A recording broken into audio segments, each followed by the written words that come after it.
And we'll have to see how that progresses in the future. But we are going to get back into the game then. Pressing matters at hand. Ensidia versus Plan B, finally back into round 2. And we will once again have the same map, Ruins of Lordaeron. And what do you think Plan B are going to change this time, Matt? I think they're just going to hope not to get caught out of line of sight. I mean, it sounds pretty basic, but it's not always that easy. Once the game's kicked off, these RMP mirrors are so fast-paced. And line of sight is crucial. If any rogue strikes at the wrong moment for your team and catches someone out of line of sight, it can be game over. Hydra used his pain suppression early because I think he knew that this was a good opportunity. I have to see if that was the case. Or maybe he was just taking too much damage. We'll have to ask him.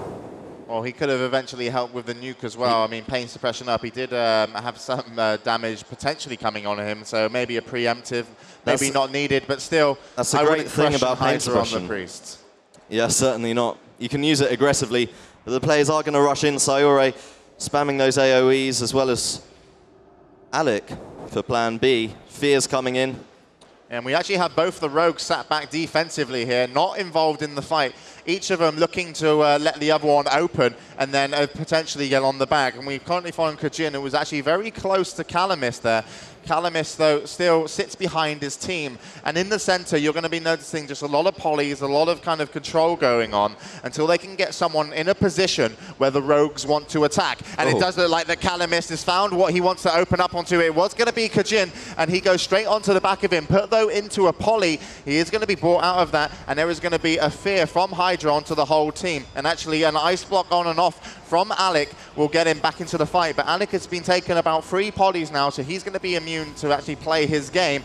And now we have Texi into a blind, and we have no real damage onto Kajin, actually. Finally, some comes in, but that blind is going to be worn off. Hopefully, a poly doesn't come in for Texi, otherwise he might lose a lot of health. A good poly from Alec onto Calamis is going to keep him in good stead. But nevertheless, damage coming heavily onto Kajin, and we're currently following Calamis, who's been put into a blind as Kajin tries to get away. Let's go to Kajin. He's going on to Davy Jones, and Davy Jones is really, really hurt right now. Pain suppression looks like it's down, and Hydra is going to go down, but it is going to be a cross kill as Kajin finally goes down, as Texi was into a poly to the right of your screens, and we have the first cross kill of the tournament. And now we have Rogue Mage versus Priest Mage, and I do believe that the Priest Mage, as long as the Priest can keep himself in good stead here with the help of the Mage, he could just hold out for his team, and they will get a kill potentially onto Calamis as in comes a fear on top of him.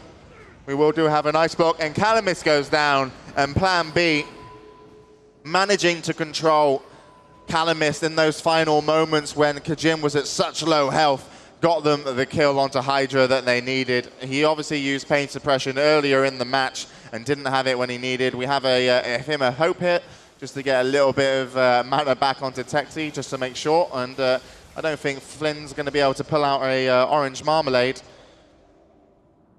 But still, he will be entering the next arena and will have another chance with his team. That was a crazy game. Plan B almost using the same strategies that AAA, Against All Authority, adopted in the global finals, rather, when they cruised through the group stages.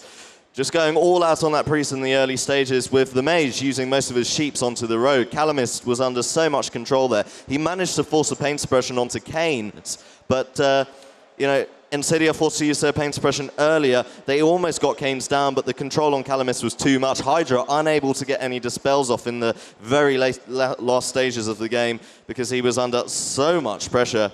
And Calamis, interestingly, decided to use his trinket quite early on in the game, and that caused him to get blind for full duration just before they went for that final nuke onto Hydra.